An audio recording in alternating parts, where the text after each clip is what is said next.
Hello అండి. Secretary నవల 5వ భాగానికి స్వాగతం అండి. చదువుతున్నది లక్ష్మి. కథలోకి వెళితే కళ్ళ ముందు అంత చీకటి నల్ల వలయాకారంగా తన ముందున్న చీకటిలో ఏం చేస్తుందో అసలు ఎక్కడుందో ఎంత ప్రయత్నం చేసినా జయంతికి అర్థం కావటం లేదు. ఉండి ఉండి వెన్నెముకలోంచి వస్తున్న చలితో ఒళ్ళంతా జలదరిస్తున్నది. అంత బాధల్లోనూ జయంతి బామ్మ కోసం అరుస్తున్నది. వెతుక్కుంటోంది. తనలా చాలామంది చీకటిలో ఎవరి వాళ్ళ కోసం వాళ్ళు వెతుక్కుంటున్నారు. సూర్యుడు వెలుగు కోల్పోయాడు. వెధవ సైన్సు, వెధవ ప్రయోగాలు. మరో విధంగా ఎవరైనా కృత్రిమమైన వెలుగు కనిపెట్టే వరకు మనుషులంతా ఇలా చీకట్లో కొట్టుమిట్టాడవలసిందేనా? ఎవరో బాధతో భయంతో గొణుక్కుంటున్నారు. జయంతికి ఏదో ప్రపంచం అంతమైపోవటానికి వచ్చిందనిపించింది. నడవకుండా తెల్లిపోతున్న చేతులు చాచి తడుముకుంటూ వెళ్ళిపోతున్న జయంతికి ఎవరిదో చెయ్యి తగిలింది. ఆ చెయ్యి తగలగానే జయంతిని గట్టిగా బలంగా పట్టుకుంది. భయంతో కివ్వుమంది జయంతి.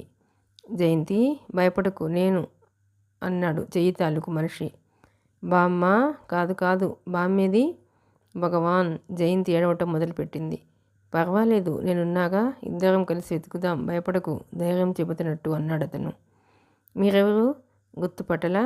మీరు మీరు నీరసంగా ఎలాగో ఉండి తూలుతూ అతి తేలికగా ఉన్న జయంతి వేగంగా కదిలిపోతోంది. అతను జయంతిని అలా వెళ్ళిపోకుండా ఉండటం కోసం ఎత్తి భుజాన వేసుకున్నాడు. వెలుతురు ఇంకా రానేలేదా? ఎవరన్నారు? ఎవరో అనుకుంటున్నారు. నువ్వు నమ్మేశావు, అంతేనా? అతని నవ్వుని బట్టి శేఖరం అని తెలిసింది. జయంతిని ఆ భుజం మీద నుంచి ఈ భుజం మీదకి మార్చుకుంటూ, మనం చాలా లోతైన లోయలో ఉన్నాం. కొంత దూరం పోయి ఒక కొండ ఎక్కి వెడితే వెలుగు కనిపిస్తుంది. బరువుగా లేను నేను, పావుగా ఈకలా ఉన్నావు. జయంతి మొహంలోకి ఆవిరిలాంటిది వచ్చింది. కొద్దిసేపు అయిన తర్వాత నిట్టూర్పు విడుస్తూ, ఎన్ని మాటలన్నాను మిమ్మల్ని, అయినా ఈ చీకట్లో నాకు సాయం చేస్తున్నారు. మీకు నా మీద కోపం రాకపోవటం కేవలం నా అదృష్టం కదూ. నీ మీద నాకెప్పుడూ కోపం లేదు. జయంతి మాట్లాడలేదు. మాట్లాడేందుకు కూడా ఓపిక లేనంత నీరసంగా ఉంది. అతను జయంతిని ఎత్తుకుని అలసట అనేది లేకుండా నడుస్తున్నాడు. అదిగో నాకు వెలుగు కనిపిస్తోంది. హఠాత్తుగా అతని మెడ చుట్టూ చేయి వేసి తన బరువు ఆపుకుంటూ అరచింది జయంతి. హుష్! వెలుగుని చేరుకోవాలంటే మనం ఇంకా చాలా దూరం నడవాలి. అలాగా? జయంతి నిరాశగా చూస్తూ ఉంది. మళ్ళీ ఉన్నట్టుండి లేవబోయి వాలిపోతూ, బామ్మేది? మీరు బామ్మను వెతకరేం? అంది.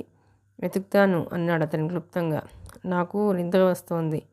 నేను కోరుకునేది కూడా అదే, నిద్రపో. నిద్రపోయిన మనుషులు, చచ్చిపోయిన మనుషులు బరువు ఎక్కువ అంటారు. నిద్రపోమని చెప్పలా? నువ్వు నాకు బరువేం కాదని ఇందాకే చెప్పానుగా. జయంతి తల మీద చేయి వేసి జుట్టు నిమురుతూ అన్నాడు. అతను అలా నడుస్తూనే ఉన్నాడు. జయంతిని నిద్రలాంటిది ఆవరించుకుంది.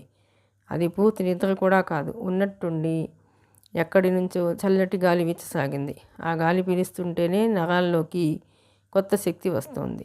అమృతం తాగినట్లు అనిపిస్తోంది. గుండెల నిండా గాలి పీల్చడంలో అంత అద్భుతమైన అనుభవం ఇంతవరకు తనెప్పుడూ చూడలేదు. గుండెల నిండా గాలి పీల్చుకుంది. రాజశేఖరం ఏడి? తనని ఇంతవరకు భుజం మీద వేసుకుని నడిచాడు. అంతా వెలుగు. ఆ వెలుగులో ఏదీ స్పష్టంగా కనిపించడం లేదు. రాజశేఖరం లేడు. అదంతా కళ, భ్రమ, వట్టి ఊహ. మరి తనెక్కడున్నట్టు? పోనీ అది తెలియటం లేదు. ఈ గాలి ఎక్కడి నుంచి వస్తున్నది అసలు? స్వర్గంలో నుంచేనా? అంతే అయి ఉండాలి. భూమి మీద గాలి ఇంత హాయిగా ప్రాణం పోస్తున్నట్టు ఉంటుందా? జయంతి మెల్లగా కళ్ళు తెరిచేసరికి ప్రక్కన కూర్చున్న బామ్మగారు ఎలా ఉంది అని మీదకు వంగి అడగసాగింది. బామ్మ? జయంతి చేతి కోసం తడుముకుంటూ పిలిచింది. అమ్మయ్య, అదంతా కలన్నమాట. ఎంత భయపడింతను. జయంతి బలంగా ఉన్న చెయ్యి వచ్చి జయంతి చేతిని పెనవేసుకుంది. ఆ చెయ్యి బామ్మది కాదు, ఇంకెవరిదో. జయంతి ఈసారి ఆ కంఠం గుర్తు తెలిసింది. అది రాజశేఖరానిది. ఎందుకిలా అతని అనుభూతి తనని నీడలా వెంటాడుతోంది? లాభం లేదు. తనకు అసలు మెలకువ రాలేదు. ఎక్కడుందో, ఏం చేస్తుందో అది అర్థం కావటం లేదు. మెలకువ రాలా? ఎంత పెనుగులాడినా నాకు మెలకువ రావడం లేదు, నీరసంగా అంది జయంతి. పోనీలే, నిద్రపో. నాకెందుకు మెలకువ రాదు? అసలు నేను ఎక్కడున్నాను? బ్రతుకున్నాను, చచ్చిపోయాను, ఏదీ తెలియటం లేదు. జయంతి ఏడవటం మొదలుపెట్టింది. హుష్! ఏడవకు, నిద్రపోవటానికి ప్రయత్నం చెయ్యి. నీకు నిద్రలో సరిగ్గా మెలకువ రాలేదు అంది. జయంతి తలను ఎవరో ఒళ్ళోకి తీసుకున్నారు. మీరు మీరు కళ్ళు మూసుకునేంది జయంతి. నేనెవరో తెలుస్తున్నదా? నా కంఠం గుర్తుపట్టావా? అదుర్దాగా అడిగింది ఆ స్వరం. శేఖరం, రాజశేఖరం అనుకుంటా, అస్పష్టంగా అంది జయంతి. అవును, రాజాని. జయంతికి దగ్గరగా మెల్లగా అంటున్న ఆ స్వరంలో రిలీఫ్ కనిపించింది. నిద్ర వస్తున్నది. ఇది నిద్రేనా? నాకు మళ్ళీ మెలకువ వస్తుందా? శేఖరం చేతిని పెనవేసుకుంటూ నీరసంగా స్పష్టంగా అడిగింది జయంతి. అప్పటికే కళ్ళు బరువుగా మూతలు పడిపోతున్నాయి. అవును, నిద్రపో. జయంతి నుదుటిని ఎవరో పెదవులతో సున్నితంగా తాకారు. జయంతి కళ్ళు మళ్ళీ మత్తు లాంటిది ఆవరించుకోవటంతో మూతలు పడిపోయినాయి. ఈసారి బాధ కానీ భయం కానీ లేదు. నిశ్చింతగా హాయిగా ఉంది. జయంతికి మళ్ళీ మెలకువ వచ్చేసరికి బామ్మగారు ప్రక్కనున్నారు. జయంతి కళ్ళు తెరిచి బామ్మ అని పిలవగానే అమ్మ జయ అంటూ పలికారు. అమ్మయ్యా, ఇప్పటికేం మెలకువ వచ్చింది. బామ్మ, నా ప్రక్కన ఉన్నది నువ్వేనా? నేనేనమ్మా, నేనే. బామ్మగారి కంఠం స్పష్టంగా పలకటంతో జయంతికి ఈసారి పూర్తిగా ధైర్యం వచ్చింది. అబ్బా, వెదవకల పీడకల, ఎన్నిసార్లు మెలకు తెచ్చుకోవాలని పెరుగులాడానని. ఎంతసేపు అయింది నేను అలా పడుకుని? 2 గంటల పైన అయిందిలా ఉంది. అవునా? 2 గంటలా? అయ్యో పిచ్చి తల్లి, 2 రోజులా? అవును, అయి ఉండవచ్చు. అందుకే అంత దీర్ఘంగా అనిపించింది. 2 రోజులు కాదే అమ్మ, 2 వారాలు. 2 వారాల? జయంతి ఉలికిపడింది. అవునే అమ్మ, 2 వారాలు. చచ్చి బ్రతికావు. ఆ వెధవ నొప్పి అదేమిటో అలా గట్టిగా రాయకూడదటే తల్లి. ఈ 2 వారాలు క్షణం యుగంలా గడిపాను నేను. బామ్మగారు ముక్కు చిదుతూ అన్నారు. నేను ఇప్పుడు ఎక్కడున్నాను బామ్మ? హాస్పిటల్లోనా? బామ్మగారు దీనికి సమాధానం చెప్పలేదు. జయంతి చేయి చాచి బామ్మగారి చేతిని తీసుకుంటూ, బామ్మ, నువ్వు అన్ని విధాలా బాధపడి ఉంటావు కదూ అంది. లేదు, నేను చీమంత కూడా బాధపడలేదే తల్లి. ఆ భగవంతుడే స్వయంగా నా ఇంటికి వచ్చి ఆదుకున్నట్లయింది. మరి నీ పూజలు వృధా పోతాయా? అవసరానికి భగవంతుడు ఆదుకోకపోతే మనకి ఇంకా ఎవరున్నారు? చిక్కిపోయిన జయంతి పెదవుల మీద చిరునవ్వు మెరిసింది. ఆ నవ్వు చూడగానే బామ్మగారికి ధైర్యం వచ్చింది. జయంతికి బాగా స్పృహ వచ్చిన సాయంత్రమే కామేశ్వరమ్మ గారు, డాక్టర్ గారు వచ్చారు. ఆవిడ వస్తూనే, అమ్మ జయంతి, ఎలా ఉన్నావమ్మా అంటూ దగ్గరకు వచ్చింది. బాగానే ఉంది. మీరు నన్ను గీత అని పిలవటం మర్చిపోతున్నారు అంది నవ్వుతూ. వద్దు తల్లి, వద్దు. జన్మలో ఎప్పుడు నేను గీత అని పిలవను. జయ అనే పిలుస్తాను. ఎంత తలడిల్లిపోయామని. ఎలా ఉందమ్మా? మమ్మల్ని అందరినీ ఎంత కంగారు పెట్టేశావో తెలుసా? సుబ్రహ్మణ్యం గారు వచ్చి ప్రక్కనున్న కుర్చీలో కూర్చుంటూ అన్నారు. ఆయన్ని చూడగానే బామ్మగారు తల మీదకి ముసుగు మరింత లాక్కుంటూ, బాబుగారు, నిజంగా మీరంత ధైర్యం చెప్పకపోతే నా గుండె ఏనాడో ఆగిపోయి ఉండేది అన్నారు. జయంతికి అర్థమైంది. అవసరానికి ఆదుకున్న భగవంతుడు డాక్టర్ గారు అన్నమాట. అదిగో సునంద వచ్చింది అన్నారు కామేశ్వరమ్మ గారు. జయంతి లేవబోయింది. వద్దు, లేవకు, కట్టు చెదురుతుందేమో. కట్ట? నాకా? ఎక్కడా? జయంతి ఒళ్ళంతా అనుభూతి చెందుతూ అంది. అవును, నిజం. కుడివైపు పొట్ట మీద కిందగా కట్టు ఉంది. నాకు ఇక్కడ గాయం ఎలా అయింది? చేతితో తడుముకుంటూ తనలో తను అనుకున్నట్టుగా అంది. గాయం కాదు, నీకు ఎపెండిసైటిస్ అయింది. అందులో ఫ్లూ. ఎంత కంగారు పడ్డామని కామేశ్వరమ్మ గారు చెప్పింది. ఎలా ఉంది జయంతి? సునంద మంచానికి అటువైపుగా వచ్చి తలవైపున కూర్చుంది. రా. జయంతి సునంద చేతిని తన చేతుల్లోకి తీసుకుంది. ప్రపంచంలో ఒక్కసారిగా తనకెంతమంది ఆత్మీయులు, తన గురించి ఎంత ఆదుర్దా. జయంతికి ఏదో సంతోషం నరనరంలో కదిలింది. రాజశేఖరం ఏడి? సుబ్రహ్మణ్యం గారు అడిగారు. జయంతి ఉలిక్కిపడింది. ఇప్పుడే ఇంతకు మునిపే బయటకు వెళ్ళాడు. బామ్మగారు సమాధానం చెప్పారు. అయితే తనను చూడటానికి శేఖరం కూడా వచ్చాడన్నమాట. ఎంత చిత్రం. తను అనుభవించిన ఈ బాధంతటిలో అతను తోడుగా ఉన్నాడు. ఆ సంగతి అతనికి తెలిస్తే ఏమాలోచిస్తోంది తను. ఇంతలో గదిలోకి డాక్టర్ రావటంతో ప్రసంగం మారిపోయింది. వాళ్ళంతా కూర్చుని మాట్లాడుకుంటుండగానే జయంతికి కళ్ళు మూతలు పడిపోయాయి. గాఢమైన నిద్ర పట్టేసింది. అలా అలా ఎంతసేపు పడుకుందో తెలియదు. మళ్ళీ మెలకు వచ్చేసరికి కళ్ళ ముందు అంతా చీకటి. క్షణం సేపు తను ఎక్కడుందో, ఎలాంటి పరిస్థితిలో ఉందో బొత్తిగా అర్థం కాక అయోమయంగా అనిపించింది. ఇంతకుముందు డాక్టర్ గారు, సునంద వాళ్ళు రావటం, తనతో మాట్లాడటం, అది కూడా కళ నిజమా అని అనుమానం వేసింది. మళ్ళీ చీకటి, మళ్ళీ ఆలోచనలు. ఈ ఊహ వచ్చేసరికి భయం లాంటిది వెన్నెముక్కని తాకి ఒళ్ళు జల్లుమంది. బామ్మ నీరసంగా పిలిచింది. సమాధానం రాలేదు. బామ్మ ధైర్యం తెచ్చుకుంటూ ఇంకోసారి పిలిచింది. జయంతి పిలుపుకి ఎవరూ పలకలేదు. కానీ గదిలో మూలగా నిలువెత్తున నీలం రంగు షేడ్ లైట్ వెలిగింది. అబ్బా! అకస్మాత్తుగా వచ్చిన వెలుగుని చూడలేక కళ్ళు మూసుకుంది. ఏం కావాలి? ఆ స్వరం వింటూ మనసులోనే ఉలిక్కిపడిన జయంతి కళ్ళు తెరిచింది. నీరసంగా ఉన్న కళ్ళకి పొడుగ్గా ఉన్న ఆకారం క్రమంగా స్పష్టంగా కనిపించింది. ఏం కావాలి? పిలిచావెందుకు? రాజశేఖరం అడుగుతున్నాడు. మాటా పలుకు లేకుండా చూస్తుండిపోయిన జయంతి సమాధానం చెప్పలేదు. అతను కూడా చూస్తూ నిలబడిపోయాడు. ఇద్దరి కళ్ళు కలుసుకుని చూపులు బంధించుకున్నాయి. జయంతి అనుమానం స్పష్టంగా కొట్టొచ్చినట్టుగా అనిపిస్తోంది. అతని కళ్ళల్లో చిరునవ్వు నిశ్చింతగా నిశ్చలంగా కనిపిస్తుంది. ఏం కావాలి? గాలి లేదు, చెమట పోస్తోందా? మంచానికి దగ్గరగా నిలబడిన అతను మృదువుగా అడిగాడు. దాహం వేస్తుంది. అసలే దాహంతో మెలకు వచ్చిన జయంతికి బామ్మగారి స్థానంలో అతను కనిపించడంతో నాలుక మరింత తడారిపోయింది. అతను వెళ్ళి గ్లాస్తో నీళ్లు తీసుకొచ్చి ఇచ్చాడు. జయంతి లేచి కూర్చోబోయింది. ఆగాగు, లేవకు అంటూ వారించి వచ్చి మంచం మీద తలవైపుగా కూర్చుని కుడి చేతిని జయంతి భుజాల కిందకు పోనిచ్చి లేవదీసి కూర్చోబెట్టి ఎడం చేతితో తాగించాడు. అతని వైపు చూస్తూనే నీళ్లు తాగింది. ఎందుకు అలా చూస్తావు? జయంతి తాగటం పూర్తయిన తర్వాత ఇంకా అలాగే పట్టుకుని అడిగాడు. మీరు నేనెవరో గుర్తు రావడం లేదా? మంచినీళ్ళు తీయగా ఉన్నాయేం? అతని చూపుల్లోంచి తన చూపులు విడదీసుకుంటూ అంది.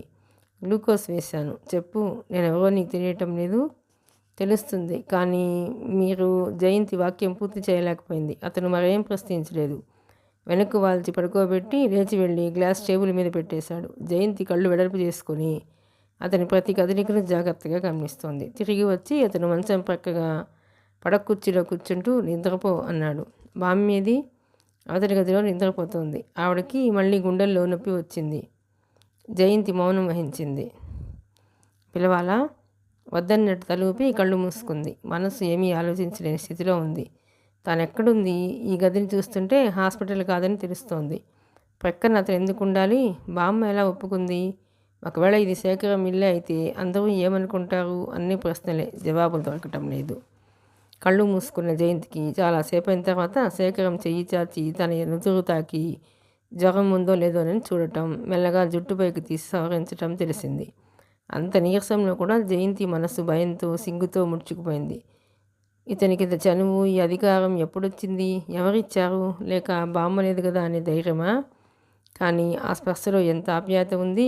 జయంతికి హఠాత్తుగా ఆ చేతిని తన రెండు చేతుల్లోకి లాక్కుని దాన్ని పెనవేసుకుని నిద్రపోవాలనిపించింది. కానీ కళ్ళు క్రమంగా మళ్ళీ మత్తుతో మూతలు పడసాగాయి. బాగా నిద్రలోకి జారిపోయే ముందు ఒకసారి కళ్ళు తెరిచి చూసింది. గదిలో లేత నీలం రంగులో లైటు ఆహ్లాదకరంగా వెలుగుతూనే ఉంది. శేఖరం రెండు చేతులు తల కింద పెట్టుకుని పైకి చూస్తూ ఏదో ఆలోచిస్తున్నాడు. అతని వైపు అలా చూస్తుండగానే కళ్ళు మూతలు పడిపోయినాయి. మెల్లగా బామ్మ ద్వారా అసలు సంగతి తెలిసింది. ఆ రోజు తను వెళ్ళలేక కారు తిప్పి పంపేసింది. నొప్పితో మెలికలు తిరుగుతూ అలాగే పడుకుంది. బామ్మగారికి ఏం చేయాలో తోచలేదు. పక్కింటి పిన్నిగారు చూడటానికి వచ్చి పిల్లకు స్పృహ కూడా లేనట్టుంది. ఇదేదో వెంటనే డాక్టర్కి చూపించకపోతే లాభం లేదంది. ఆవిడ మాటలతో బామ్మగారి కంగారు మరింత ఎక్కువైంది. ఆ బజార్లో ఉండే ఒకే ఒక డాక్టర్ కూడా లేడు. అంతా వెంటనే హాస్పిటల్కి తీసుకెళ్ళమంటున్నారు. వాళ్ళు తెలియకుండా వేలాడిపోతున్న మనిషిని ఎలాగ కదిలించటం? బామ్మగారు కాలు కాలిన పిల్లిలా అటు ఇటు తిరగసాగింది. ఇంతలో వాకిట్లో విమానంలా రెక్కలు చాచుకున్న నల్లటి కారు ఒకటి వచ్చి ఆగింది. మళ్ళీ ఏదో కారు వచ్చిందే, పోనీ ఇందులో హాస్పిటల్కి తీసుకెళ్ళొచ్చునేమో అని ఆశపడుతూ ఆవిడ వాకిట్లోకి తొంగి చూసింది.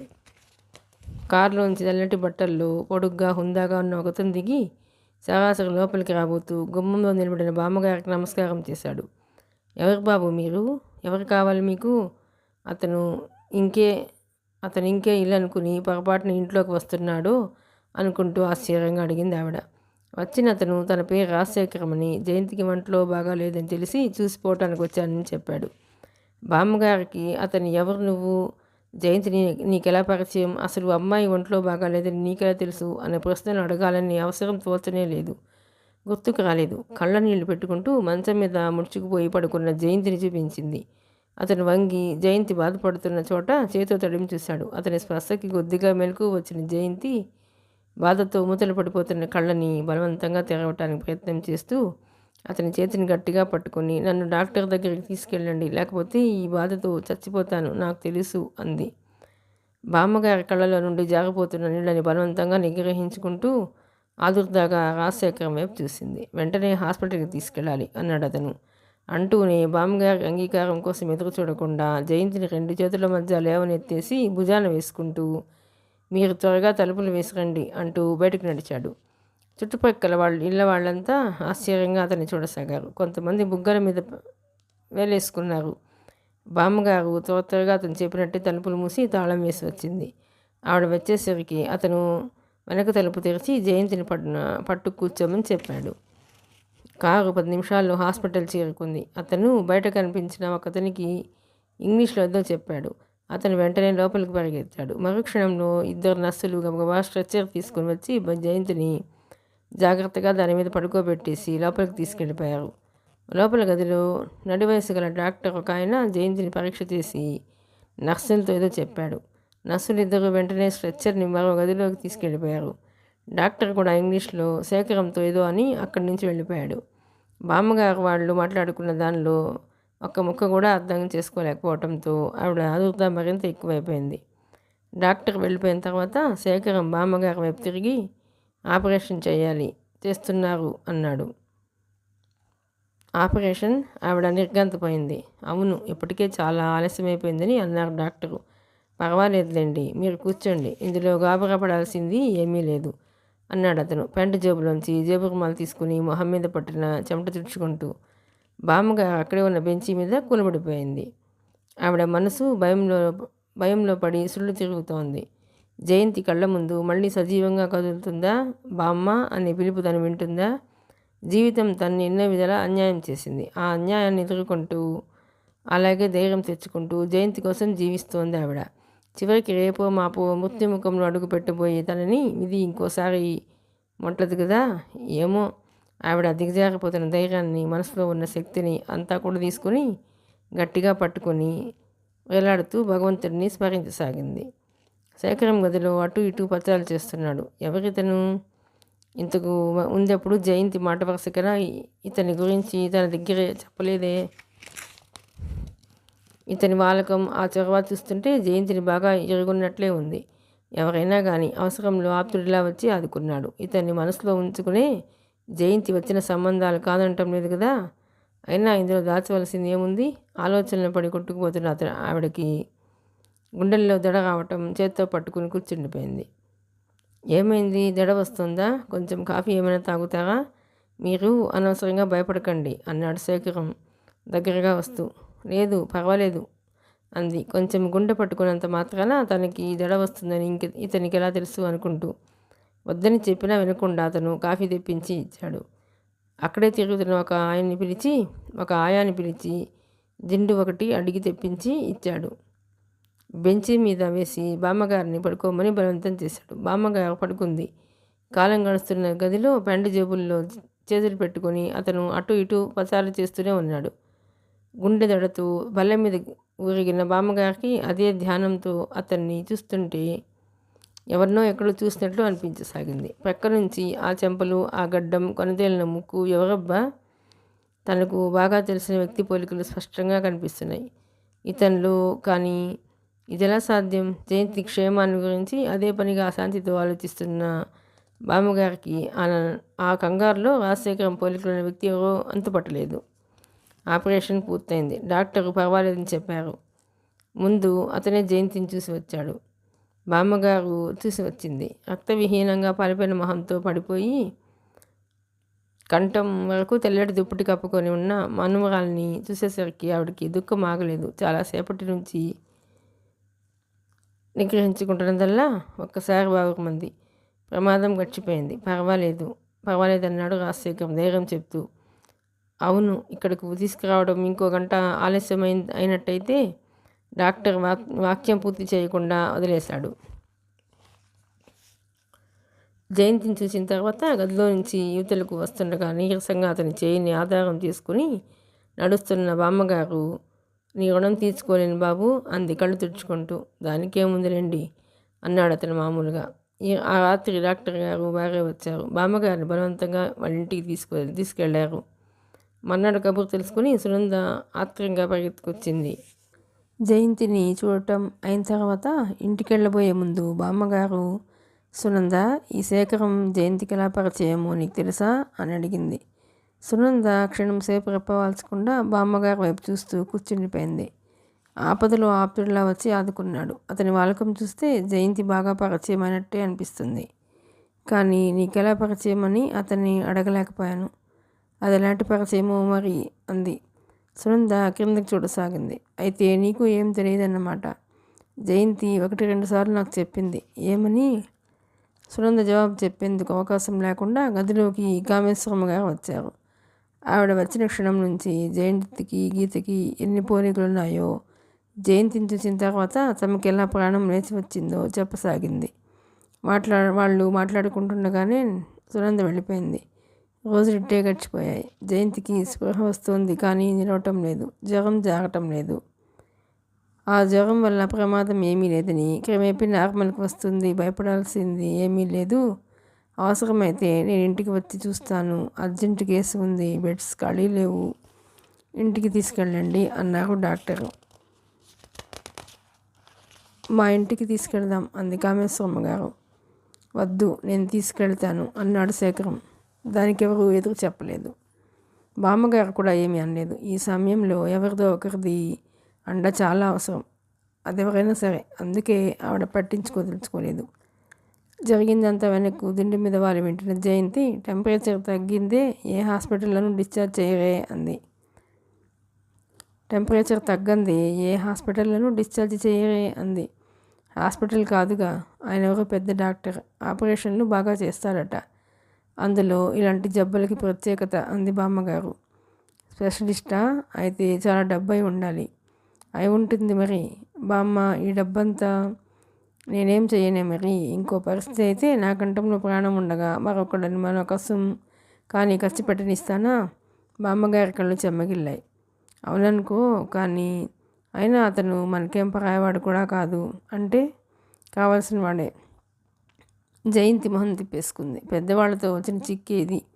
ఒకే కులమైనంత మాత్రాన ఏదో బీరకాయ పీచుల సంబంధం, చుట్టరికం కలవక మానవు. అందుకని అసలు తనని అడిగితే ఈ ప్రపంచంలో 2 కులాలు, ఉన్నవాళ్ళు లేనివాళ్ళు, 2 మతాలు, ఆస్తికులు నాస్తికులు, 2 రకాలు, శాకాహారులు మాంసాహారులు అని టక్కీమని చెబుతుంది. కానీ చాదస్తబ్బామ్మకి ఇలాంటివన్నీ ఎలా అర్థమవుతాయి? పాపం, కేవలం దేవుళ్ళ వచ్చాడనుకో. లేకపోతే బామ్మ, నేను ఎలా పరిచయం అని చెప్పాడు? జయంతి అడగాలనుకుంటుండగానే ఇంతలో గదిలోకి శివరాం, ప్రకాశం రావడంతో సంభాషణ ఆగిపోయింది. ప్రకాశం చేతిలో పెద్ద ప్లాస్టిక్ బుట్ట నిండా పళ్ళున్నాయి. శివరాం చేతిలో అందమైన పూల గుత్తి ఉంది. వాళ్ళిద్దరినీ చూస్తున్న బామ్మగారు తల మీద కొంగు సరి తీసుకుని అక్కడి నుంచి లేచి వెళ్ళిపోయింది. ఎలా ఉన్నారు అన్నాడు శివరాం జయంతి పక్కనే ఉన్న కుర్చీలో కూర్చుంటూ. ప్రకాశం కళ్ళతోనే పలకరించి ఇంకో కుర్చీలో కూర్చున్నాడు. ఇప్పుడు పర్వాలేదు, బాగానే ఉంది అంది జయంతి. ప్రకాశం శివరాం ఇంటికి ఇలా రావటం ఎంత ధైర్యం అనుకుంది. ప్రకాశం శివరాం ఇంటికి ఇలా రావటం ఎంత ధైర్యం అనుకుంది. యుగ పూలు మీకోసం స్పెషల్గా ఆర్డర్ వేయించి కట్టించాను అన్నాడు శివరాం. జయంతి మౌనంగా పూల గుత్తి అందుకుంది. ఇవిగో, ఇవి తినండి, చాలా ప్రేమాభిమానాలతో మీరు త్వరగా కోలుకోవాలని మనసారా కోరుతూ తెచ్చాం. మీకు వెంటనే నయం కాకపోతే నేను పేరు మార్చుకుంటాను అన్నాడు ప్రకాశం. థ్యాంక్స్ అంది జయంతి దుప్పటి అంచుని మెలిపెడుతూ. అన్యాయం, చాలా దారుణం. అంత అందమైన పూల గుత్తి అందిస్తే నాకు జవాబే లేదు అన్నాడు శివరాం. ప్రకాశం నవ్వాడు. జయంతి కూడా పరధ్యానంగా నవ్వింది. మనసులో ఎక్కడో శేఖరం రాకముందు వీళ్ళు వెళ్ళిపోతే బాగుండనిపిస్తోంది. కానీ వాళ్ళు వెళ్ళే ప్రయత్నంలో లేరు. తీరికగా కాలు మీద కాలు వేసుకుని మరో పని లేనట్లు జయంతితో కబుర్లు చెప్పటమే తమ జీవిత ధ్యేయం అన్నట్లు ఆ కబుర్లు ఈ కబుర్లు అన్నీ కలిపి ఎడాపెడా మాట్లాడేస్తున్నారు. శేఖరం రాలేదు. చాలాసేపు కూర్చుండి వాళ్ళు వెళ్ళిపోయారు. శివరాం ప్రకాశం సంభాషణలో మధ్య మధ్య వాళ్ళు విసిరిన జోక్స్తో జయంతికి చాలా ఓపిక వచ్చినట్లు అనిపించింది. నిజంగా వాళ్ళిద్దరూ ఎంత మంచివాళ్ళు. ముఖ్యంగా శివరాం. అతని సరసమైన సహృదయత స్పష్టంగా కనిపిస్తుంది. మనసులో ఒకటి పైకి ఒకటి మాట్లాడే మనిషి కాదు. గంభీరత్వం అనేది లేదు. కనీసం తెచ్చిపెట్టుకోవాలని కూడా ప్రయత్నించలేదు. వాళ్ళు వెళ్ళిపోయిన అరగంటకి జయంతి మొహంలో వాళ్ళ ప్రసంగం తాలూకు ఆహ్లాదం ఇంకా చెరిగిపోకముందే శేఖరం గదిలోకి వచ్చాడు. జయంతికి ఇది చాలా ఇబ్బందిగా ఉంది. ఇది అతని పడగది. అతని బట్టలు, డ్రెస్సింగ్ టేబుల్ అన్నీ ఈ గదిలోనే ఉన్నాయి. మందు వేసుకున్నావా? వస్తూనే పలకరిస్తూ అడిగాడు. వేసుకోలేదు. గోడకున్న గడియారం వైపు చూస్తూ అంది. ఎందుకని? డ్రెస్సింగ్ టేబుల్ దగ్గరికి వెళ్ళి దాని ముందు నిలబడి తల దువ్వుకుంటూ అన్నాడు. అతన్ని చూస్తుంటే అప్పుడే షవర్ బాత్ తీసుకున్నాడని తల జుట్టు చెబుతోంది. మర్చిపోయాను. బామ్మ గుర్తు చేయలేదు. మాటల్లో పడిపోయాను అని చెప్పకూడదు. మందు కూడా మర్చిపోయేంత బాగా అయింది ఆ కాలక్షేపం. జయంతి గతుక్కుమంది. అయితే శివరాం వాళ్ళని సేకరం చూశాడన్నమాట. ఆ మాట్లాడే తీరు, ఆ కంఠం, ప్రకాశం వచ్చాడన్న కోపానికి నిదర్శనాలు కాబోలు. శేఖరం వెళ్ళి మందు తెచ్చి ఇచ్చాడు. జయంతి వేసుకుంది. అతని దృష్టి మంచం మీద ఉన్న పూలగుత్తి మీద పడింది. శివరాం తెచ్చాడు. అతని దృష్టిని గమనించి పూలగుత్తి చేతిలోకి తీసుకుంటూ అంది. పసిపిల్లల దగ్గరికి, వయోవృద్ధుల దగ్గరికి, రోగిష్టి వాళ్ళ దగ్గరికి ఊరికే ఉత్త చేతులతో వెళ్ళకూడదట కదా. ఓహో, శివరాం చెప్పాడు అది. అతని చూపులు జయంతికి తృప్తిగా అనిపించలేదు. అందుకే మౌనం వహించింది. శేఖరం వెళ్ళిపోయాడు. జయంతికి అతని ప్రవర్తన, మాటలు చాలా కొత్తగా కనిపిస్తున్నాయి. ముందు గదిలోంచి తను మారాలి. తర్వాత సాధ్యమైనంత త్వరలో ఇంటికి వెళ్ళిపోవాలి. అయినా తనని ఇంట్లోకి తెచ్చి అట్టి పెట్టుకుని మంచి చెడులు స్వయంగా చూడటానికి శేఖరానికి ఎంత ధైర్యం. రేఖారాణి, మిసెస్ కరుణాకరం వీళ్ళంతా ఏమైపోయారు? వాళ్ళ సంగతి గుర్తుకు రాగానే శేఖరం పట్ల కృతజ్ఞతాపూర్వకంగా ఏర్పడుతున్న ఊహలన్నీ చెల్లాచెదరైపోయినాయి. ఆ రోజు తను చూసిన ఆ దృశ్యాన్ని నలుగురిలో పెడతానేమో అనే భయంతో శేఖరం మంచి చేసుకోవాలనే ప్రయత్నంలో ఇదంతా చేయటం లేదు కదా. ఏమో, ఎలా తెలుస్తుంది? దీనికి తోడు పిచ్చి బామ్మ ఒకటి. బామ్మని మోసం చేయటం ఎంత తేలిక. శివరాం వాళ్ళతో మాట్లాడినప్పుడు కలిగిన హాయి అంతా అంతమైంది. ఇందులో ఏదో తప్పకుండా ఉంటుంది.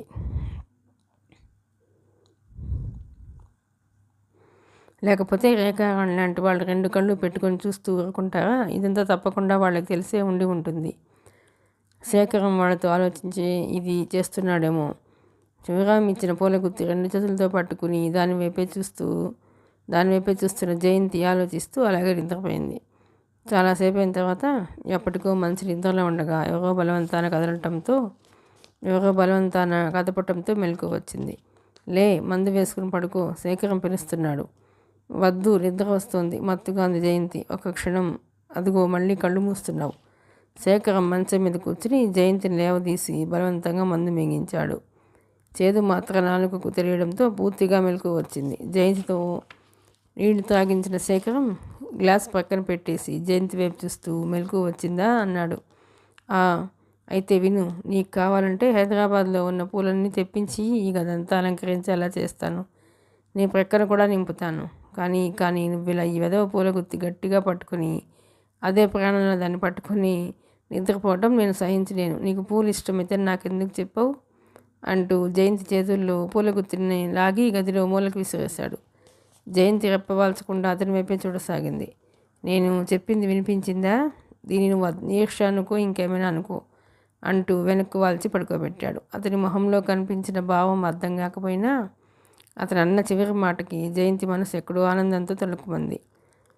ఆప్యాయతతో కూడిన అధికారంలో అంత మధురం ఉంటుంది కాబోలు. జయంతి కళ్ళు తెర చూస్తుండగానే అతను లైట్ తీసేశాడు. బామ్మేది? చీకట్లోకి చూస్తూనే ప్రశ్నించింది. అర్ధరాత్రి వేళ తను లేపి మందు ఇచ్చే అవసరం అతనికి ఎందుకు కలగాలి? బామ్మకు బొత్తిగా మతిపోతోంది. పడుకుంది, నిద్రలో ఉంది. చీకట్లోంచి వస్తున్న స్వరం జయంతి చెవులకు చాలా ఇంపుగా వినిపించింది. తర్వాత అతను ఏం మాట్లాడలేదు. జయంతికి చాలాసేపటి వరకు నిద్ర పట్టలేదు. మర్నాడు అతను బట్టలు వేసుకుని బయటకు వెళ్ళబోతూ జయంతి ఉన్న గదిలోకి వచ్చి బీరువా తాళాలు తెరిచి ఏవో కాగితాలు తీసుకుంటుండగా మేము ఇంటికి పెడతాం అంది. రాత్రి నిద్ర పట్టినప్పుడు చాలాసేపు ఆలోచించి ఈ నిర్ణయానికి వచ్చింది. ఏ ఇంటికి అన్నాడు అతను కొంచెం కూడా ఆ మాట మీద కుతూహలం లేనట్టు. జయంతి సమాధానం చెప్పలేదు. పెదవి కొరుక్కుంది. అతను కాగితాలు చూస్తూ నిలబడ్డాడు. చాలాసేపు అయిన తర్వాత మా ఇంటికి పెడతాం, జ్వరం తగ్గిపోయిందిగా అంది. అది చెప్పాల్సింది నువ్వు కాదు, డాక్టర్. అయినా నీ ఇష్టం మీద నేను అడిగి నేను ఇక్కడికి తీసుకురాలేదు, నువ్వు అడగగానే పంపటానికి. అనవసరమైన ఆలోచనలతో తలనొప్పి తెచ్చుకోవాలనుకుంటే అందుకు నాకేమీ అభ్యంతరం లేదు. వస్తాను, నాకు పనుంది. జయంతి వైపు చూడకుండానే బయటికి వెళ్ళిపోయాడు. రోషంతో కోపంతో నగనగం మెలితిరిగిపోయిన జయంతికి వెంటనే అక్కడి నుంచి ఆ క్షణంలో వెళ్ళిపోవాలనిపించింది. జయ, భోజనం ఇక్కడికి తీసుకురానా అంటూ బామ్మగారు లోపలికి వచ్చింది. బామ్మ, ఈ ఇంట్లో మనం ఇంకా ఎన్నాళ్ళు ఉండాలి? అదేమిటే? బామ్మగారు ఆశించని ప్రశ్నని ఎదుర్కోలేక ఆశ్చర్యపోతున్నట్లు మొహం పెట్టింది. నిజం చెప్పు బామ్మ, అతను నీకేం నిరూపసాడు? అసలు నీ మనసులో ఉద్దేశం ఏమిటి? కోపమంతా కళ్ళల్లో ప్రతిఫలిస్తుండగా బిగ్గరగా అడిగింది. ఏమిటి నువ్వనేది? అతనంత సాయం చేస్తే అందుకని అసహించుకుని వెళ్ళగొట్టే వరకు ఇక్కడే ఉండిపోతామా? అందరూ ఏమనుకుంటారు? అది అతనికి తెలియదంటావా? ఎందుకు తెలియదు? అదే నేను అర్థం చేసుకోమంటున్నాను బామ్మ. నిజం చెప్తున్నాను, ఒక్క క్షణం కూడా నేను ఇంట్లో ఉండదలుచుకోలేదు. నువ్వు రాకపోతే ఉండు, నేను వెళ్ళిపోతాను. బాగుందే తల్లి, కాస్త ఓపిక వస్తుందిలా ఉంది. కస్సు బుస్సు అంటున్నావు. ఇంటికి వెళ్ళినా ఎవడనో ఒకడని అండ కోసం యాచించాల్సిందేగా అంది నిష్ఠూరంగా. అందుకని వద్దు బామ్మ, వద్దు. నీకేం తెలీదు. మనం వెళ్ళిపోదాం. నా మాట విను. నాకు ఇక్కడేం బాగాలేదు. జయంతి ఏడవటం మొదలుపెట్టింది. బామ్మగారు ఆత్రంగా దగ్గరికి వచ్చి జయంతిని దగ్గరికి తీసుకుని గుండెలకు హత్తుకుంది. ఏడవకమ్మా, నీ ఇష్టం వచ్చినట్టే చేద్దాం. ఏడవకు. మళ్ళీ జ్వరం వస్తే ఓ పట్టాన్ని తగ్గదు. చెప్పానుగా చిట్టి, నా మాట కదనకు. కొంచెం సేపు అయిన తర్వాత, ఏడుపు తగ్గిన తర్వాత మన ఇంటికి వెళ్ళిపోదాం. మనకు కావాలంటే సాయం చేయడానికి శివరాం ఉన్నాడు అంది. ఎవరు? ఆ ఎర్రటి పిల్లాడా? బాగానే ఉంది. వారానికి ఒకసారి మొహం చూపిస్తాడు కాబోలు. కాదు బామ్మ, నీకు తెలీదు. వాళ్ళకి ఈయనంటే భయం, అందుకే ఇక్కడికి రారు అంది జయంతి. బామ్మగారి కళ్ళల్లోకి అనుమానం లాంటిది వచ్చింది. అయితే అందుకని వాళ్ళ కోసం ఇంటికి వెళదామంటావా? చీచి, అది కాదు. సంభాషణ ఎదురు తిరగటంతో జయంతి తడబడింది. ఏదైనా అతను మనకి చాలా సాయం చేశాడు. నా చర్మం ఒలిచి ఇచ్చినా అతని రుణం తీర్చుకోలేను. అతని మనసు నొప్పించడం నాకు ఇష్టం లేదు. మెల్లగా చెప్పి వెళ్ళిపోదామంది ఆవిడ మనమరాలి జుట్టు సరి చేస్తూ. జయంతి మాట్లాడలేదు. తర్వాత సునంద వచ్చినప్పుడు 2-3 రోజుల్లో ఇంటికి వెళ్ళిపోతున్నాం అంది జయంతి. పూర్తిగా తగ్గకుండానే సునంద ఆశ్చర్యం వెలుబుచ్చింది. తగ్గకపోవటమేం, నార్మల్కి వచ్చేసింది. ఇంకా ఎన్ని రోజులు ఉండాలి? నాకు బాగాలేదు. అవుననుకో, కానీ నీ మొహంలో నీరసం పోనే లేదు. జయంతి నవ్వింది. బాగుంది. నేను మళ్ళీ ఓ మనిషిని అవ్వాలంటే కనీసం 3 నెలలైనా కావాలి. అంతవరకు ఇక్కడ ఉండటం మర్యాదేనంటావా? అవును, కానీ ఈ పరిస్థితుల్లో సుఖమైన వాతావరణం వదిలి కావాలని ఇబ్బందుల్లో అడుగుపెట్టడం కూడా మంచిది కాదంటాను. అవును, కానీ ఈ పరిస్థితుల్లో సుఖమైన వాతావరణం వదిలి కావాలని ఇబ్బందుల్లో అడుగుపెట్టడం కూడా మంచిది కాదంటాను. నీ అంతటి నీవు వచ్చి అతని నెత్తినెక్కితే అది వేరే విషయం. ఏం, అతను ఏమైనా అన్నాడా అంది కుతూహలంగా చూస్తూ. లేదు, అనడానికి ఏముంది అసలు, కానీ నాకే ఇష్టం లేదు. ఇద్దరి మధ్య నిశ్శబ్దం ఏర్పడింది. సునంద, సాధ్యమైనంత త్వరలో నేను ఆ టీచర్ జాబ్లో జాయిన్ కాకపోతే అది కాస్త ఇంకెవరికైనా వాళ్ళు చెయ్యరు అని జయంతి. అదా నీ భయం? అసలు సంగతి అదని చెప్పవేం మరి? ఆ ఖాళీ ఎప్పుడో భర్తీ అయిపోయింది. నువ్వు జబ్బు పడిన 4 రోజులకి ఆ హెడ్ మిస్ట్రెస్ నాకు కబురు చేసింది. నీకు ఒంట్లో బాగాలేదు, నీ హాస్పిటల్లో ఉన్నావని చెప్పి పంపించాను. అలా ఎందుకు చెప్పావు? చెప్పకేం చెయ్యాలి? ఓ చెంపన పరీక్షల దగ్గరికి వస్తున్నాయని ఆవిడ తొందరపడుతుంది. అయితే దానికి ఎవరైనా వచ్చేసారంటావా? ఆహా, నిస్సందేహంగా. అయినా ఒకవేళ ఉంచినా ఇప్పట్లో నువ్వు ఈ పరిస్థితిలో చేరగలిగేదానివా అంది సునంద. జయంతి నిట్టూర్పు విడిచింది. ఏముంది, భూమి గుండ్రంగా నుండును. అందుకే ఒంటికి కాస్త కండపట్టే వరకు ఇక్కడే ఉంటే బాగుంటుందేమోనని నా ఉద్దేశం. మీ ఇంటికి వెళ్ళగానే సగా అక్కడ జరిగే మార్గం. నేను శేఖరం దగ్గర చేరినప్పటి నుంచి అప్పుడప్పుడు దాచుకున్న డబ్బు కొద్దిగా ఉంది. ఎంత ఉంది? మహా ఉంటే 200 ఉందేమో. దానితో సరిపోతుందా? నా మాట విను. పిచ్చి పిచ్చి ఆలోచనతో బుర్రపాడు చేసుకోక ఆరోగ్యం వచ్చే వరకు ఇక్కడే ఉండు. కాదు సునంద, నాకెందుకో ఇక్కడ కంపరంగా ఉంది. ఎందుకని? ఎందుకో కారణం వెతికితే ఫలానా అని కనిపించదు. ఈ ఇంట్లో నాకు మనశ్శాంతి లేదు. అది ఇంట్లో కాదు, నీ మనసులో లేదేమో. అది ఆలోచించి మొదట అంది సునంద. జయంతి మాట్లాడలేదు. మౌనంగా ఆలోచిస్తూ ఉండిపోయింది. చాలాసేపు కూర్చున్న తర్వాత వెళ్ళబోయే ముందు మరోసారి ఆలోచించుకోమని హెచ్చరించి సునంద వెళ్ళిపోయింది. జయంతి లేచి వంట ఇంటి వైపు వచ్చింది. వస్తూనే ఆశ్చర్యపోయింది. శేఖరం డైనింగ్ టేబుల్ ఉండే చోట్లో అది తీసేసి కింద పీట వేసుకొని కూర్చుని భోంచేస్తున్నాడు. అతనికి ఎదురుగా కూర్చుని బామ్మగారు వడ్డిస్తోంది. శేఖరం ఎందుకో విపరీతంగా నవ్వుతున్నాడు. బామ్మ మొహం కూడా ప్రసన్నతతో వికసించింది. అట్టే నవ్వకు పలమారేను. ఆ పల్లెటూళ్ళలో ఇలాంటివి ఎన్నో చెబితే కొన్ని రోజుల పురాణం అవుతుంది అంటోంది పెరుగు వడ్డిస్తూ. ఎప్పుడైనా సరే నాకు నీ కూతురికి దొరికినప్పుడు అవన్నీ నాకు చెప్పాలి అంటున్నాడు శేఖరం. జయంతికి ఇది కలో నిజమో అర్థం కాలేదు. అతన్ని బామ్మ నువ్వు అంటోంది. పోనీ ఆవిడకంటే అతను చాలా చిన్నవాడు కాబట్టి అది సహజమే. కానీ శేఖరం ఆవిడని నువ్వు అంటున్నాడే, వీరిద్దరికీ ఇంత ఆత్మీయత ఎప్పుడు పెరిగింది?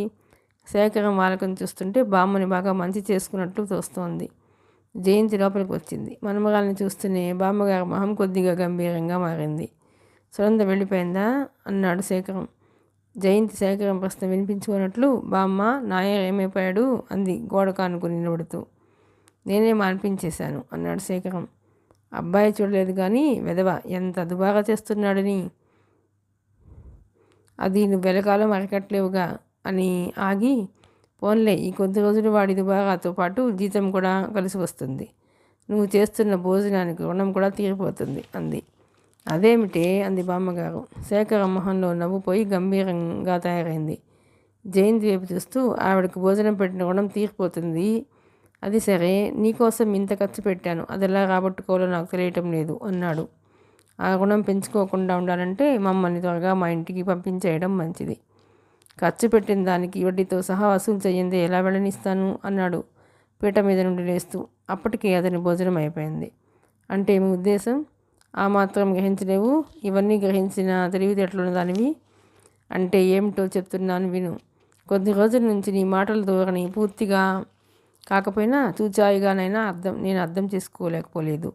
నీ అందాన్ని చూసి నేనేదో దానికి ముగ్ధుడనైపోయి నీ కోసం ప్రాకులాడుతున్నానని, ఈ నెపంతో వలలు పన్నుతున్నానని అనుకోకు నువ్వు.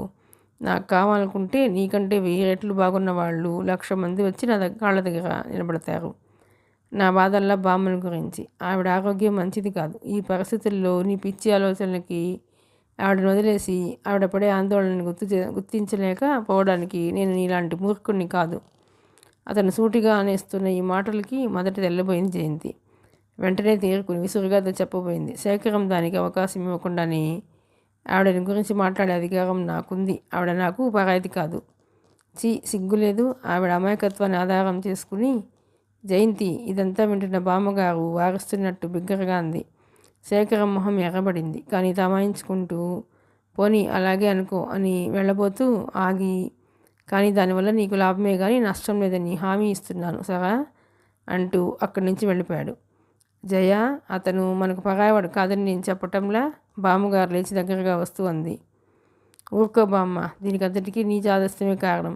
ఆలుసు చూసుకునే అంత మాట అనగలిగాడు. లేకపోతే ఎంత ధైర్యం. జయంతి కళ్ళు ఎరుపు రంగుకు దిగినాయి. తర్జనతో చూపిస్తూ, ఇదిగో ఇప్పుడే చెప్తున్నా, నేను ఈ ఇంట్లో ఒక క్షణం ఉండను. నువ్వు అతనికి వెళ్ళిపోతామని చెప్పేయి అంది. అది కాదే జయ, నీ మాట ఒకటి కూడా నేను వినదలుచుకోలేదు. వినను నేను అంటూ విసురుగా అక్కడి నుంచి వెళ్ళిపోయింది. ఆ రాత్రి భోజనం చేయలేదు జయంతి. బామ్మగారు ఎంత బ్రతిమలాడినా వినకుండా వద్దని చెప్పి మంచం మీద పడుకుంది. చిచి, ప్రపంచంలో ఈ ఆడపిల్లకైనా ఇంతకంటే అవమానం ఇంకోటి ఉంటుందా? చివరకు కురూపి కూడా ఎవరైనా తన మొహం మీద నువ్వు కురూపి అంటే బాధపడుతుందే, అన్నవాళ్ళని అసహించుకుంటుందే.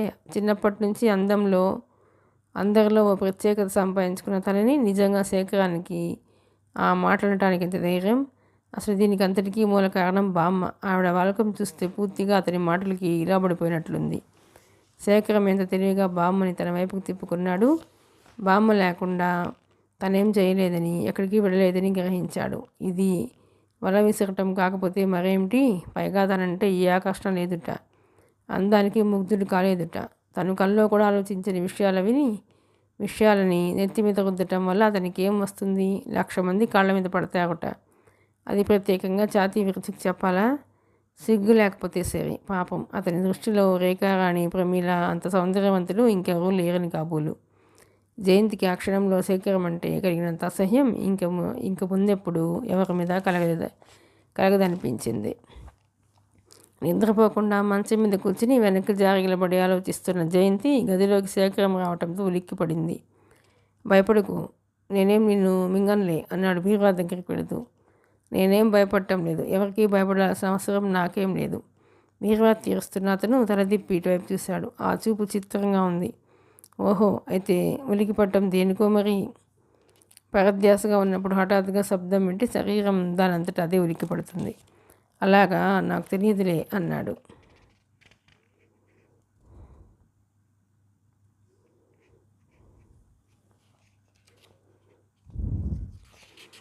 జయంతి చూస్తుండగానే బీరువాలోంచి డబ్బు తీసి జేబులో పెట్టుకుని సూట్ కేసుకి తాళం వేస్తూ, నేను ఊరు వెళుతున్నాను, ఇంటి దగ్గర జాగ్రత్త, నాయర్ కూడా లేడు అన్నాడు తాళం చెవులు జయంతి మంచం మీదకి పడేస్తూ. మేము రేపు ఉదయం తెల్లవారుగానే వెళ్ళిపోతున్నాం. మీ ఇంటి భద్రత ఇంకెవరికైనా అప్పగించుకుంటే మంచిది తల తిప్పుకుంటూ అంది జయంతి వాటివైపు చూడకుండా. సరే అయితే తాళం చెవులు చేతిలోకి తీసుకుని అతను వెళ్ళిపోయాడు. జయంతికి నీరసం వచ్చింది. ఏ ఊరు, ఎన్ని రోజులు ఏం చెప్పలేదు. అతను అర్జెంటుగా 1-2 రోజుల్లో వస్తే ఉండటానికి తనకు అభ్యంతరం లేదు. అతను లోపలికి రావడం, ప్రసన్నంగానే వచ్చి గంభీరంగా తిరిగి వెళ్ళిపోవటం జయంతి దృష్టిని దాటిపోలేదు. అయినా ఇదేమిటి, అసలు పరిచయం అనేది లేనప్పుడు అంత ఆప్యాయంగా స్నేహపూర్వకంగా మాట్లాడిన మనిషి ఇప్పుడు ఇలా అంటనట్టు ఉండటానికి కారణం? ఎవరైనా పరిచయం అయిన తర్వాత దగ్గరికి వస్తారు. ఇతను విడిపోయాడెందుకు? ఇదే అతని అసలు స్వరూపమా అనిపించింది జయంతికి. శేఖరం ఊరు వెళ్ళిపోతే ఇల్లు వదిలిపెట్టి బామ్మ రావడానికి ఒప్పుకుంటుందా అని అనుమానం కలిగింది. అదే నిజమైంది కూడా. 4 రోజుల్లో వచ్చేస్తానన్నాడు. ఇన్నాళ్ళు ఉండి ఈ కాస్త్రలో తొందరపడటం బాగుంటుందా? అతను మనకింత చేస్తే అంటూ. అబ్బా, నీ మాటను వినాలంటేనే విసుగు. జయంతి విసురుగా అని అక్కడి నుంచి వెళ్ళిపోయింది. తను తిరస్కరించిన తాళం చెవుల గుర్తి బామ్మ కొంగుకి వేలాడుతోంది. శేఖరం ఊరు వెళ్ళి దాదాపు 20 రోజులు అవుతుంది. అతను తిరిగి రాలేదు. కనీసం ఫలానా కారణం వల్ల రాలేకపోయానని ఉత్తరం కూడా రాయలేదు. నీ చిక్క కుదిరిచి నేను ఇక్కడే ఉంచాలని అలా చేశాడేమో అంది సునంద రహస్యంగా.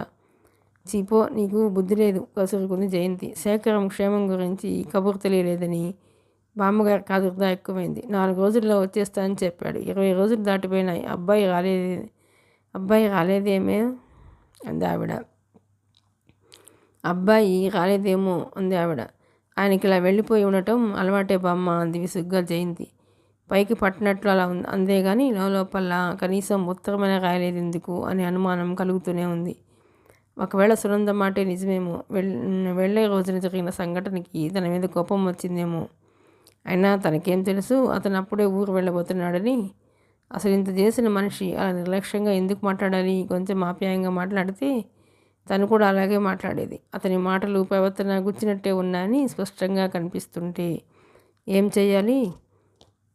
ఏదెలా ఉన్నా రోజులు క్షణాల్లో గిరున తిరిగిపోతూనే ఉన్నాయి. అడపాదడపా శివరాం వస్తూనే ఉన్నాడు. అతనితో పాటు ప్రకాశం కూడా అప్పుడప్పుడు వస్తున్నాడు. వచ్చినప్పుడల్లా వాళ్ళ చేతుల్లో పువ్వులు పళ్ళు తప్పకుండా ఉంటాయి. వాళ్ళు వచ్చినప్పుడల్లా గంటలు నిమిషాలు దొరికిపోతాయి. బామ్మగారికి కూడా శివరాం కబుర్లు నచ్చుతున్నాయి. బామ్మకి కామేశ్వరమ్మ గారికి స్నేహం బాగా కలిసిపోయింది. ఓ రోజు ఆవిడ వచ్చినప్పుడు అక్కడ సునంద కూడా ఉంది. కామేశ్వరమ్మ గారు జయంతి పెళ్లి ప్రసక్తి తెస్తూ, నా ఎరుకలో ఓ మంచి కుర్రాడున్నాడు, అతను కనుక ఒప్పుకుంటే జయంతి పెళ్ళి మా చేతుల మీదుగా చేయాలని నాకు డాక్టర్ గారికి ఉంది అంది. ఎవరిది చెప్పండి, ఇంకా ఆలస్యం చేస్తారేం అంది బామ్మగారు అదుర్దాగా. ఇప్పుడే చెప్పను, మొదట అతని అభిప్రాయం తెలుసుకోవాలి. మీకు పుణ్యం ఉంటుంది, అదేదో త్వరగా చూద్దురు, దాని పెళ్ళి అయిపోయిందంటే నాకు ఇక ఎక్కడున్నా నిశ్చింత అంది మనమగారి వంక చూస్తూ. జయంతి ఆ ప్రసంగం మీద ఇష్టం లేనట్లు చటుక్కొని లేచి నిలబడి, సునంద, ఈరోజు పోస్ట్లో కొత్త పుస్తకాలు వచ్చాయి. వాటిల్లో స్వెట్టర్లు అనటం ఉంది, చాలా కొత్త డిజైన్లు రా చూపిస్తానంది. అబ్బా, తర్వాత చూస్తారిద్దు సునంద విసుక్కుంటూ అని కామేశ్వరమ్మ గారి వైపు తిరిగి, చెప్పండి, ముందు అసలు కుర్రాడు ఎలా ఉంటాడు? జయంతి పక్కన నిలబడితే ఈడుగా ఉంటాడా అంది. చక్కటి జోడు అవుతుంది, నాకు తెలిసినంతవరకు అంత మంచి జోడు ఎక్కడా చూసి ఉండను. ఆవిడ ముసిముసి నవ్వులు నవ్వుతూ జయంతి వైపు చూసింది. జయంతికి ఎందుకు ఆవిడ నవ్వు చూస్తుంటే చిరాకు పుట్టింది. సునంద, నువ్వు వస్తావా, నేను వెళ్ళనా? వస్తానుండు. చెప్పండి, అబ్బాయి ఏం చదివాడు? పెద్ద చదివే అంటే మంచి సంస్కారం వ్యక్తిత్వం ఇచ్చేంత చదువు. సునంద మరోసారి పెంచింది. సునంద జయంతి మాట వినిపించుకోకుండా, ఏమైనా ఉద్యోగం చేస్తున్నాడా అంది. ఉద్యోగం చేయటం లేదనుకో, కానీ డబ్బు సంపాదించడం అతనికి తెలిసినంతగా మగవాళ్ళలో చాలా కొద్ది మందికే తెలుస్తుంది.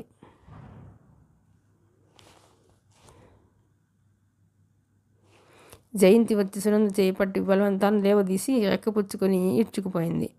సునంద వెనక్కి తిరిగి నవ్వుతూ ఇంకోసారి అడుగుతాను అంటూ వెళ్ళిపోయింది. అవతలికి వచ్చేసిన తర్వాత ఏమిటి ఆ విధవ తొందర, ఇక్కడ పుస్తకాలు చూడకపోతే ఇప్పుడు ఆ పుస్తకాలు చూడకపోతే కొంప మునుగుతుందా అంది చిరుకోపం నటిస్తూ. ఆ విధవ కబుర్లు వినకపోతే నీకు నిద్ర పట్టదా?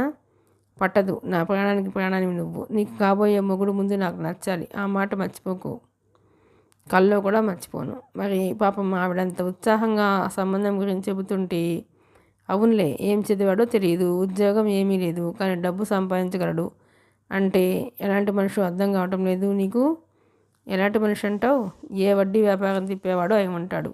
వాళ్ళకు ఉన్నన్ని తెలివితేటలు, వాళ్ళు సంపాదించేంత డబ్బు ఇంకెవరు సంపాదిస్తారు? పోనీ నీకు ఎలాంటి వాడు కావాలో చెప్పు. నేను అసలు పెళ్లి చేసుకుంటేగా. ఎప్పటికీ చేసుకోవా కర్మ? మిస్సమ్గా ఉండిపోవాలనుకుంటున్నావా ఏం? అదేం లేదు, ఇప్పుడప్పుడే చేసుకోను. అలా చెప్పు. కానీ నువ్వు చేసుకోవాలనుకునేసరికి వయసు దాటిపోయి మొహం ముడతలు పడిపోయి అప్పుడు నువ్వు కావాలనుకున్నా ఎవరు నీ మొహం చూడవు.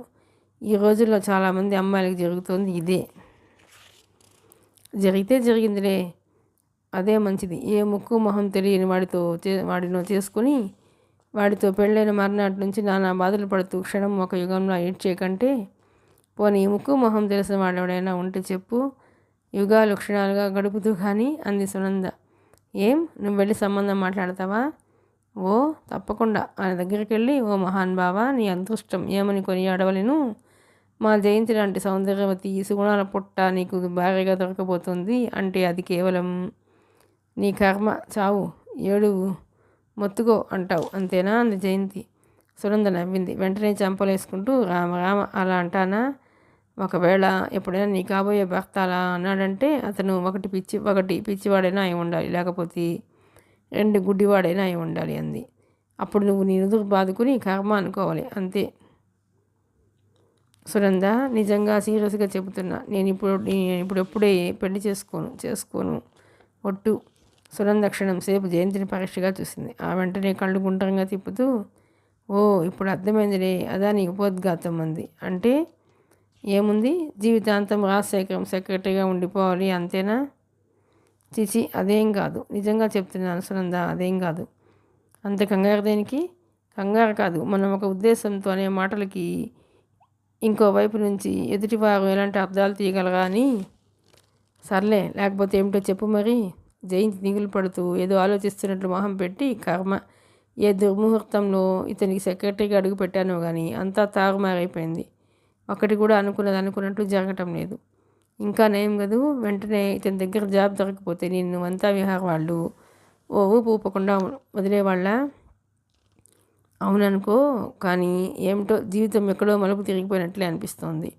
ఆ మలుపు అందమైనదేనని నాకు గట్టిగా నమ్మకం. సునంద కొంటగా నవ్వింది. నీ మొహం, అతను ఊరి నుంచి రాగానే మేము ఇంటికి వెళ్ళిపోతాం. ఆ తర్వాత అతనికి మాకు ఏ సంబంధం ఉండదు. ఆ సంగతి నాకు తెలుసు. నేను అతను ముందు గడప దాటించిన తర్వాత కదా అవన్నీ. అంటే నీ ఉద్దేశం అతని సెక్రటరీగా నేను రిజైన్ ఇచ్చేసానన్న సంగతి నువ్వు మర్చిపోతున్నావు. నువ్వు ఇచ్చావు నిజమే, కానీ అతను అంగీకరించిన సూచనలు ఏవీ కనిపించడం లేదు నాకు. అలాగే అనుకుంటూ ఉండు. ఊరి నుంచి అతను రాగానే నేను ఇంట్లో ఒక క్షణం ఉంటే ఒట్టు, అప్పుడను చూద్దాంగా. చూడు, ఒకవేళ ఉంటే నా పేరు జయంతి కాదు. పోన్లే, జయ గియ్యలు ఇంతకీ పుస్తకాలు ఏవి?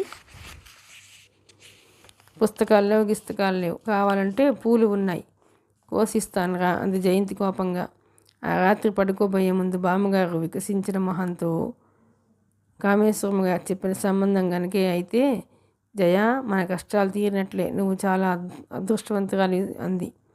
నా అదృష్టం ఏమిటో నాకు బాగానే తెలుసు బామ్మ, ఒకళ్ళు నాకు చెప్పక్కర్లేదు అంది జయంతి విసుగ్గా గోడవైపు తిరిగి పడుకుంటూ. మిగతా కథ 6వ భాగంలోనండి.